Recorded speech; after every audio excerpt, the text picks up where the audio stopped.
네, 안양 만안 유권자 여러분, 안양 시민 여러분, 저는 오늘 이곳에서 4.15 총선에 후보하신 심재철 후보, 이필은 후보, 이모영 후보를 지원하기 위해서 나왔습니다. 여러분들 이번 4월 15일 선거가 갖는 의미를 잘 아시죠? 여러분들 매일매일의 생활을 어떻게 해갈까를 결정을 하고 나라의 미래를 어떻게 형성할 것인가를 결정하는 선거입니다. 이 선거에서 이곳 안양에서 출마하신 통합당의 이 세 번의 후보를 꼭 당선시켜달라고 하는 것을 여러분에게 당부드립니다. 여러분들 꼭 당선되겠죠? 왜 여러분들이 이 세 분을 당선시켜서 국회에 보내야 되느냐? 여러분들 지난 3년 동안에 문재인 정부의 모든 것을 다 경험을 해보셨을 거예요. 문재인 대통령이 취임하면서 내뱉은 말이 이렇습니다. 대한민국을 지금까지 겪어보지 못한 나라를 만들겠다고 그랬어요. 그런데 정말 지금까지 겪어보지 못한 나라를 만들어버렸습니다. 왜 이런 말씀을 제가 드리냐면은 우리가 지금까지 살면서 지금처럼 그렇게 경제적인 불안을 느끼고 살아본 적이 없습니다. 그런데 최근에 문재인 정부 3년을 겪고 나서 보니까 일반 국민의 삶이 매우 불안해졌습니다. 이것이 문재인 씨가 한 번도 겪어보지 못한 나라를 만들겠다고 하는 이 현실을 보여주고 있는 겁니다. 왜 이렇게 됐느냐? 이 문재인 정부는 처음서부터 대한민국 경제가 어떤 상황에 있다고 하는 것에 대한 인식이 되지 않았던 사람입니다. 그러니까 이 문재인 정부의 경제정책은 한국 경제 현실에 맞지 않는 정책을 시작하는 겁니다. 제일 먼저 내세운 게 뭐예요? 일자리 창출한다고 그랬어요. 그 일자리 창출한다고 그거를 지속적으로 정부의 치적으로 선전하기 위해서 대통령의 집무실 안에 일자리 상황판을 만들었습니다. 근데 그 일자리 상황판을 갖다가 한두 차례 보여주더니 그 다음에는 그 일자리 상황판이 어디로 간지 사라져버리고 없어요. 왜 그랬겠어요? 일자리가 그렇게 늘어나질 않았습니다. 오히려 청년 실업만 더 늘어나는 모습을 보이니까 내놓을 게 없으니까 상황판 자체를 없애버린 겁니다. 그 다음에 한 게 뭡니까? 소득주도 성장을 한다고 그랬어요. 그런데 소득주도 성장이라는 것이 성장은 하나도 이룩하지 못하고 결국 어떤 것만 가져왔느냐? 자, 소상공인, 자영업자 이런 분들에게 과대한 부담을 안겨줘가지고서 결국은 이 폐업과 실업만을 만들어내는 결과가 되어버리고 말았습니다. 왜 이렇게 됐겠어요? 소상공인, 자영업자들이 감당할 수 없는 최저임금의 지나친 인상, 그 다음에 지나치게 근로시간을 단축하는 이런 조치를 취하다 보니까 결국 가서 소상공인, 자영업자, 여기에 종사하는 근로자들 이런 사람들이 결국은 경제 상황이 매우 어려워질 수밖에 없습니다. 이것이 지난 3년 동안에 이 문재인 정부가 가져온 경제 시책의 결과입니다. 그런데 최근에 코로나 바이러스라고 하는 것이 우리나라에 들어오게 되니까 이들의 삶은 더 어려웠습니다. 이제는 거의 생존이 어려울 정도의 경제 환경에 처했습니다.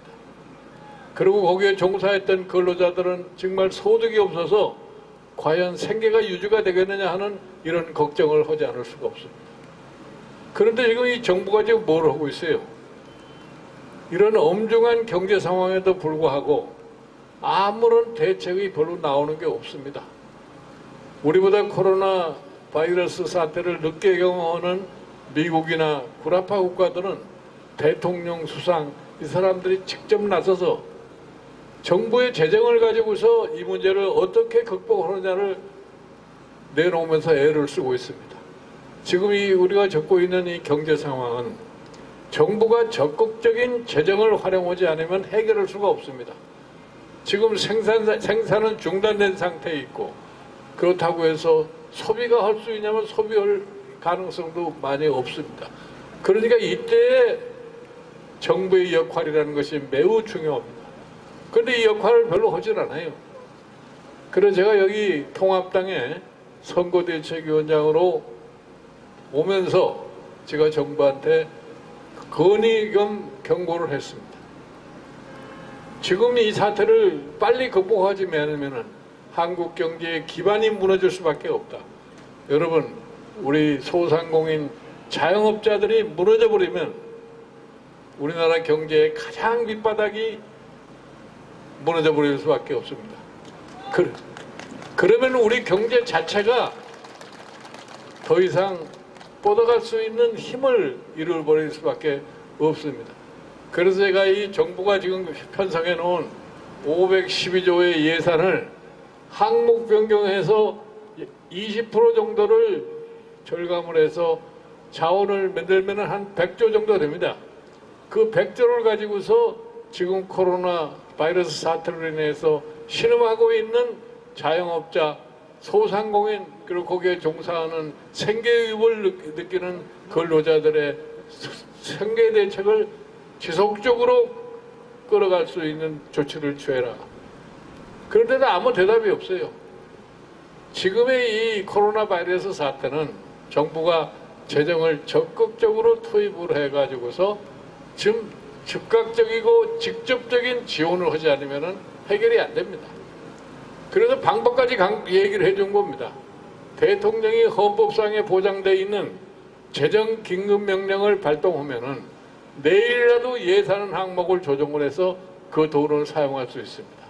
그런데 이게 일부러 안 하는 건지, 그렇지 않으면은 몰라서 안 하는 건지, 야당 쪽에서 제의를 하니까 기분 나빠서 안 하는 건지 도저히 제가 납득이 가지 않습니다. 그런데 이런 사태가 지금 어떻게 변질되고 있느냐. 지금 자영업자, 소상공인뿐이 아니라 전 산업에 걸쳐서 이 코로나 바이러스 균이 전파가 돼가지고서 우리 산업이 거의 정체 상태에 빠져 있습니다. 이 지금 코로나 바이러스 이 사태가 지나면은 제가 미리서 말씀을 드렸는데 경제 코로나가 도래할 수밖에 없습니다. 그러면 여러분들이 지금까지 이 정부의 경제 정책 수행 능력으로 봤을 때 이 사람들이 과연 앞으로 더 험악해질 경제 상황을 극복할 수 있느냐, 저는 이 정부의 능력을 가지고는 거의 불가능하다고 생각합니다.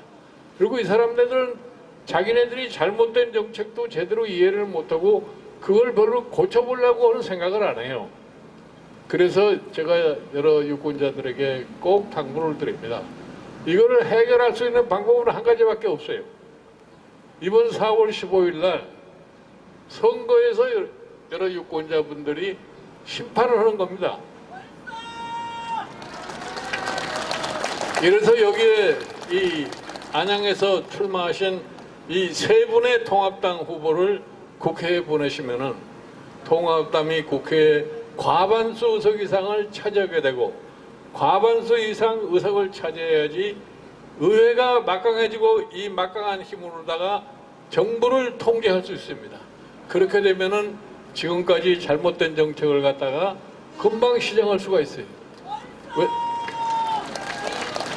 왜냐면은 저희 지금 이 현 정부도 국회가 야당에 의해서 지배가 되는 상황에 도래할 것 같으면 자기네들도 살아야 되겠으니까 생존 본능이 발동을 해가지고서 지금까지 잘못된 것을 시정하지 않으면 안 되는 그런 상황에 빠지게 됩니다.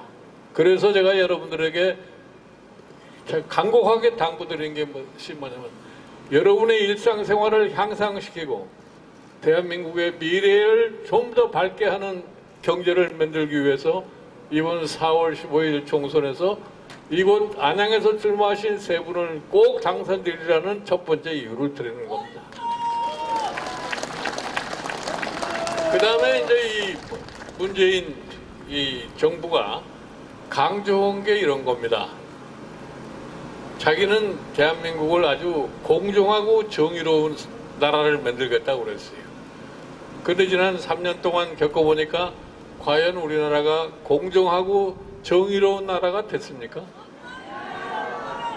제가 보기에는 지금처럼 불공정하고 법을 잘 지키지 않고 오히려 범법을 한 사람들이 큰 소리를 치는 그런 사회는 경험해보지 못했습니다. 그게 극명하게 드러나는 것이 뭐예요? 작년에 어느 특정인을 장관을 임명하면서 나타난 사태입니다. 그 누군지 아시죠? 그 조국이라는 사람을 장관으로 임명을 하느라고 뭐 국민의 여러 가지 참 잘못된 일이라고 국민들의 목소리가 들렸음에도 불구하고 그저 그 사람을 임명을 했어요. 그러니까 국민들이 들끓을 수밖에 없죠. 광화문 광장에 수십만 명의 국민이 모여가지고서 규탄을 하니까 또 두려워서 그 사람을 임명한 지 한 달 만에 사표를 받았어요. 그 사이에서 뭐가 드러나느냐? 그 사람이 참 어떻게 과거를 지내냐는 사실이 아주 낱낱이 드러났습니다. 그걸 보고서 과연 이 사회가 공정한 사회가 될 수 있겠느냐 하는 것을 우리가 확연히 들여다볼 수 있었습니다. 그런데 지금도 뭐라고 그래요?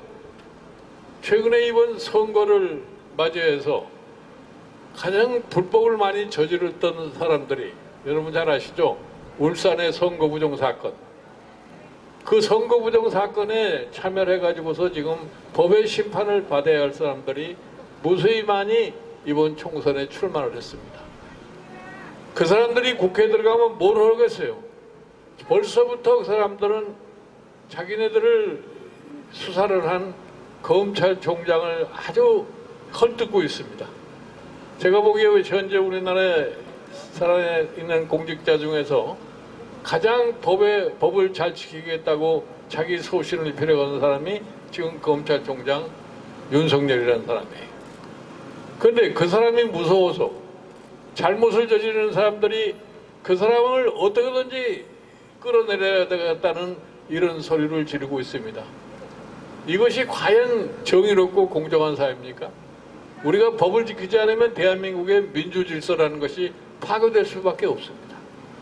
그런데 이 사람들은 모든 것을 적당히 숨기려고 합니다. 여러분, 코로나 바이러스로 인해서 많은 분들이 마스크를 쓰고 다니니까 이 문재인 정부는 어떤 생각을 하는 줄 아세요? 마스크를 썼기 때문에 지난 3년 동안의 잘못이 감춰질 수 있다고 생각을 해요. 그러나 아무리 마스크를 쓴다고 해서 지난 3년 동안에 감춰질 수가 없습니다. 그리고 지금 현재 이 조국을 비롯한 교국의 추종 세력의 잘못이 이것도 감춰질 수가 없어요. 제가 그래서 그런 얘기를 합니다. 조국이 마스크를 쓴다고 윤석열이가 될 수가 없다 이런 얘기를 해요. 네? 그래서 제가 여러분에게 다시 한번 강조해서 말씀을 드리면 우리의 경제 상황을 다시 올바른 방향으로 이끌어가고 우리 사회의 정의와 공정이 실질적으로 이루어질 수 있도록 하는 길은 여러분들이 이번 4월 15일 총선에서 통합당의 후보들을 당선을 시켜서 보내시면은 국회에서 우리 통합당이 이 문제를 잘 해결할 수 있을 겁니다. 그래서 여러분들에게 이번에 이 안양에서 출마하신 이 세 분의 통합당 후보를 꼭 국회에 가도록 노력해 주시기 바랍니다. 그리고 제가 마지막으로 한 가지 더 당부를 드리고 싶은 거는 여러분들이 이번에 투표장에 가시면은 투표용지가 두 가지가 있어요. 하나는 이곳에서 출마하신 후보들을 찍는 투표용지. 그때는 2번을 찍으시면 됩니다. 그런데 그동안에 이제 이 선거법을 아주 교묘하게 고쳐가지고서 투표용지 하나는 이 팔뚝만큼 길어요. 예? 근데 그 투표용지를 보실 적에 미래한국당이 기호가 4번인데 절대로 기호 생각하지 마시고 두 번째 칸을 찍으세요. 어저께 저 이 사전투표 오시고 오는 분들이 4번이라고 그러니까 하나, 둘, 셋, 넷을 찾아가지고서 엉뚱한 데다 투표하는 그런 현상이 생겼다고 그래요. 그래서 여러분들께서 이 두 번째 칸, 이쪽도 두 번째 칸, 긴 투표용지도 두 번째 칸, 이렇게 해서 미래한국당의 비례대표가 많이 당선이 되면은 지역에서 당선되신 분들과 합해서 우리가 반드시 국회의 과반 의석을 차지해가지고 지금의 모든 부조리를 해결하고 대한민국의 밝은 미래를 선사해 드릴 테니까 이번 4월 15일 꼭 여러분들이 정신을 바짝 차리시고 우리 새 후보를 꼭 당선시켜 드리기 바랍니다. 감사합니다. 안내 한번 하시고.